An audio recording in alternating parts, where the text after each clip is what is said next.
Info Dijon, podcast. Le magasin Lapierre Experience Center propose le coup de pouce vélo. On en parle avec Vincent Clément, responsable retail chez Lapierre. Bonjour Vincent, Bonjour Romain. quel est votre rôle chez Lapierre? Alors mon rôle chez Lapierre, c'est d'aider les magasins de notre réseau. Nous, on a un réseau de partenaires qui sont donc soit des franchisés, soit des indépendants, mais donc ce sont des magasins qui appartiennent pas à la marque Lapierre. Et donc je les aide dans plusieurs domaines, à l'atelier, sur du mobilier. Voilà, je développe le réseau pour leur permettre d'avoir des magasins plus accueillants. Et donc, je suis également en charge du magasin qui est le seul qui appartient à la marque Lapierre, donc celui qui se trouve à la Toison d'Or, le Lapierre Experience Center, qui a ouvert il y a 3 ans. Voilà. D'accord, et donc quel est le concept? Alors le concept, il est assez simple, c'est le seul magasin à ma connaissance en France et dans le monde où on a quasiment la totalité de la gamme Lapierre représentée, puisque la marque Lapierre est très réputée, très connue pour les vélos sportifs, route ou VTT, mais on oublie parfois que c'est une marque, on va dire généraliste, qui fait aussi du vélo urbain, du vélo, je dirais, d'entrée de gamme loisir. Les prix sont parfois surprenants pour les clients qui viennent chez nous, mais on commence à 400 €, donc c'est pas si inaccessible que ça. Et évidemment, on a aussi des vélos à l'opposé qui sont très très haut de gamme et qui peuvent monter dans des prix extrêmement coûteux. Donc le but du magasin, c'est de couvrir tous les usages vélo possibles et de satisfaire les clients. On a aussi un atelier évidemment pour toute la partie service, maintenance, et puis également une cabine d'études posturales qui permet d'ajuster au mieux les cotes du vélo par rapport aux dimensions du client. Voilà. Le prix moyen pour un vélo Lapierre, c'est combien? Alors le prix moyen, il va varier, je ne sais pas si on parle en magasin ici ou au niveau national ou mondial, mais le prix moyen, il va varier en fonction de l'endroit où on va se situer.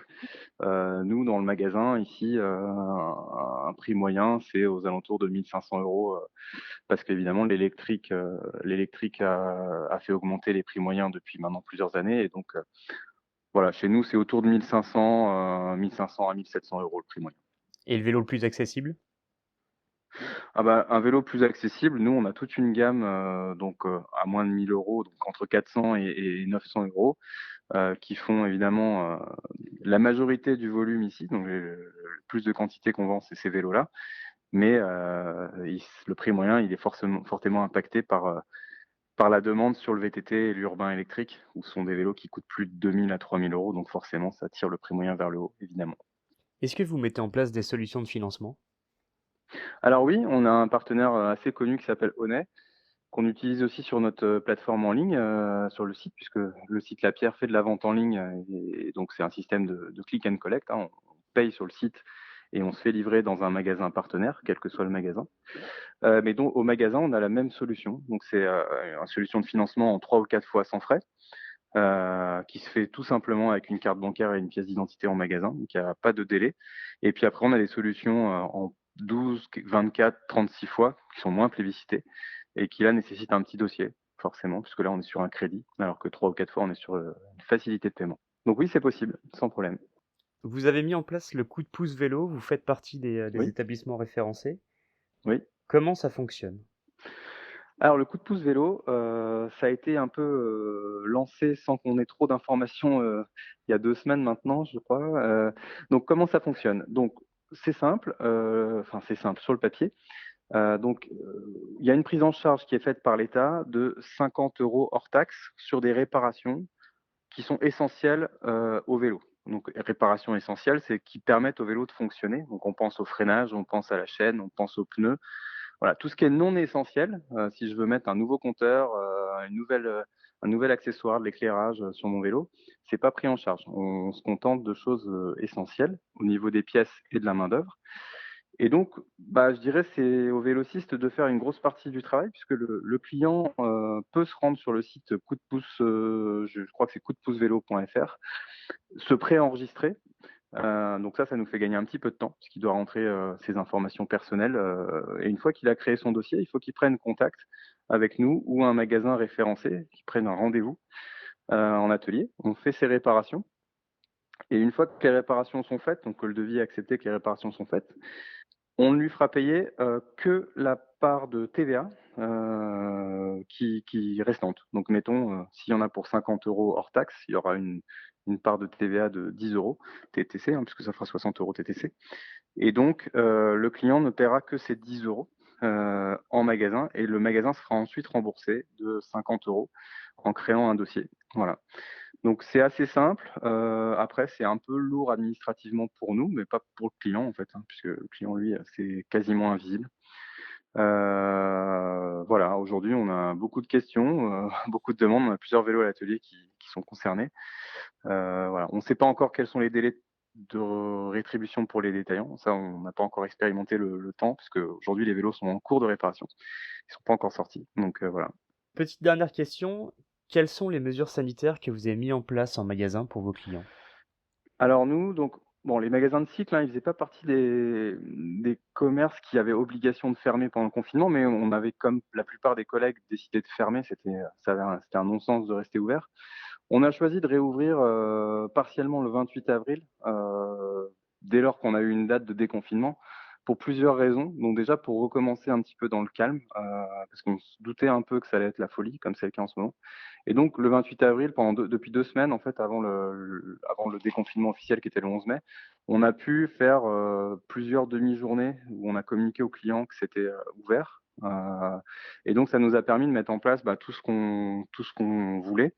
Donc notamment, alors les réceptions ateliers, elles se font à l'extérieur, puisqu'on a une porte extérieure qui permet d'aller directement à l'atelier. Donc on reçoit les clients, on a un petit chapiteau dehors, si jamais il pleut, on a un ordinateur portable, on a tout ce qu'il faut pour se nettoyer les mains à l'extérieur.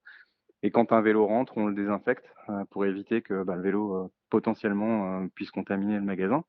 Ça, c'est pour la partie atelier. Sur la partie vente, on a une autre file qui se situe donc à l'entrée naturelle du magasin, où on va pouvoir donc demander aux clients de patienter.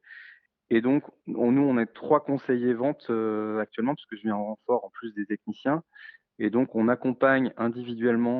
conseiller accompagne individuellement chaque client à l'intérieur du magasin. Bon, le magasin n'est pas ouvert en libre service. Et donc, s'il y a plus de 3 clients qui attendent, ils attendent sous notre auvent, à l'abri évidemment du soleil ou de la pluie, dans une file d'attente qui est matérialisée par des petits scotch au sol pour qu'on puisse respecter les distances. Nos collaborateurs portent tous un masque à 100%. On a des masques chirurgicaux tous. On a des visières aussi pour la partie atelier. Et puis, on met à disposition et on incite fortement les clients à se passer les mains en gel hydroalcoolique en entrant, en sortant. Voilà. Après, on a des solutions toutes simples. On change le film sur le lecteur CB à chaque fois, puisque là, on est quasiment sur du paiement qui nécessite une manipulation puisqu'on est à plus de 50 € du terminal, donc on doit changer le film. Et puis voilà, on essaie de faire en sorte que tout se passe bien. C'est pas simple parce qu'il y a beaucoup de demandes, mais jusqu'à maintenant, ça va. Donc les clients peuvent venir en étant rassurés. Oui, et on leur dit qu'on préfère qu'ils viennent masqués, on les oblige pas, mais c'est quand même mieux parce que nous, je dirais qu'on fait l'effort de porter un masque toute la journée, c'est pas simple. Là, je l'ai enlevé pour vous parler, je suis en salle de réunion, mais sinon sur la surface de vente, on est tout le temps masqué. Et c'est vrai qu'on fait ça pour protéger nos clients. Ça nous protège peu, je pense. Donc on attend des clients aussi s'ils peuvent nous protéger en se couvrant le visage, qu'ils font quasiment en totalité. Il y a très peu de clients qui viennent non masqués. Juste pour finir, on vous trouve où et quand? Alors, on nous trouve où? Nous, on est sur le centre commercial de la Toison. Alors, pas exactement au centre commercial, on est sur le rond-point Georges Pompidou. Donc, c'est le magasin, on peut le voir facilement quand on sort de la rocade. Quand? Du mardi au samedi, de 10h à 18h actuellement. On ferme juste le midi. On a des horaires un tout petit peu aménagés par rapport à d'habitude. D'habitude, c'est 10-19 sans interruption. Là, c'est 10-13, 14-18. Ça nous permet de fermer, de pouvoir traiter des demandes qu'on n'a pas le temps de traiter quand on est ouvert. Donc voilà, des horaires un peu aménagés qui sont amenés à évoluer, mais vous nous trouverez donc à la Toison. Merci beaucoup. Merci à vous. Retrouvez toute l'actualité de Dijon et sa région sur info-dijon.com.